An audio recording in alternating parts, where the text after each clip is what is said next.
something in common here. We refer to ourselves as awake. Isn't it a mystery, though? Who wakes up and who doesn't? I suppose there's many theories.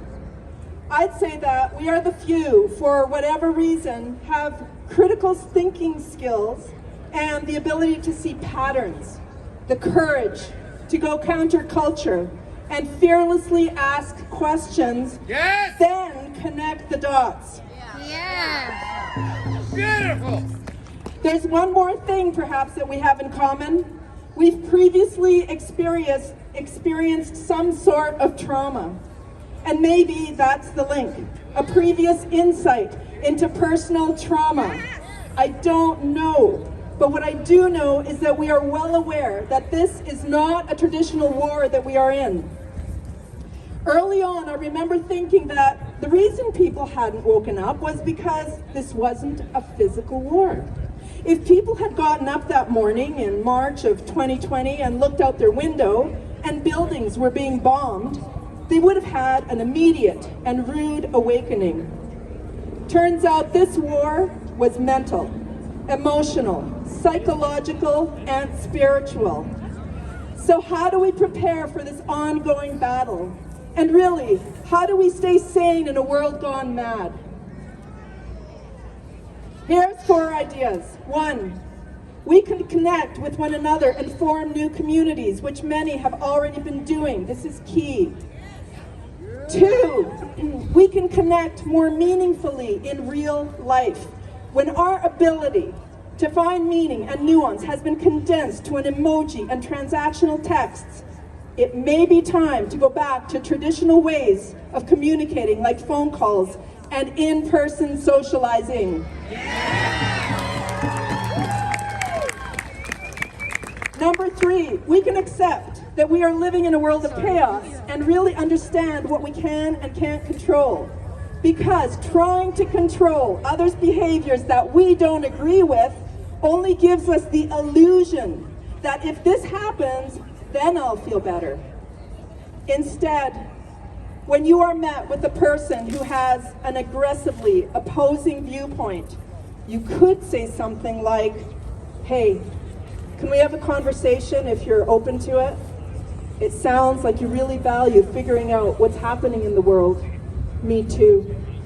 Or, it looks like you want to do what's right. Me too. This is how we show love. This is how people open up to an awakening. Through education and conversation, not aggression. And 4, we can get focused on our God-given purpose. For example, what's that one thing that you're really, really good at? Others may tell you that you're good at it. You may think, well, that's not a big deal really. Anyone could do that. But no, they can't necessarily.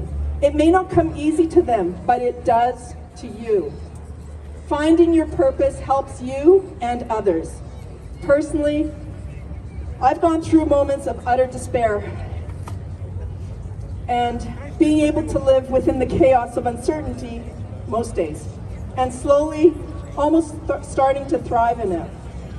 Several weeks ago, I started a support group for those of us who are standing here today. Because what else do we have in common? We have had losses. In many cases, massive loss and grief.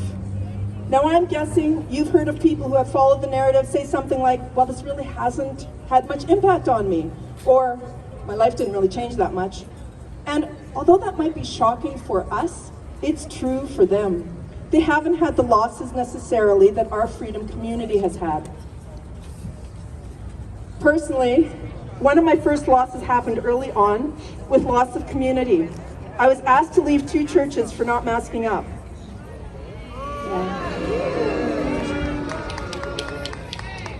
My biggest loss, however, and I'm hoping I could finally say this without having a complete meltdown, has been You go, Chris. We love you. We love you. Go. not seeing my daughter for over 2.5 years, who lives in Australia. So I've had to really focus on how I can find my purpose amidst the chaos and grief. Sometimes all we have to do is get in touch with our feelings, which leads us to our purpose, or find that one thing that really bothers us. That could be the clue. One of the things that really bothered me was the extreme loss of life and relapses that we saw in our city due to addiction.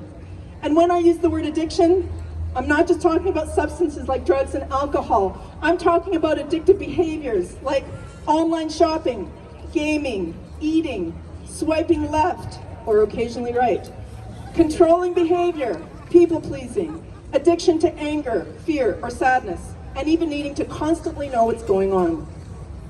An addiction can be defined as when I start, I can't seem to stop, or a self-soothing behavior used to suppress how I really feel and causes harm to me or others.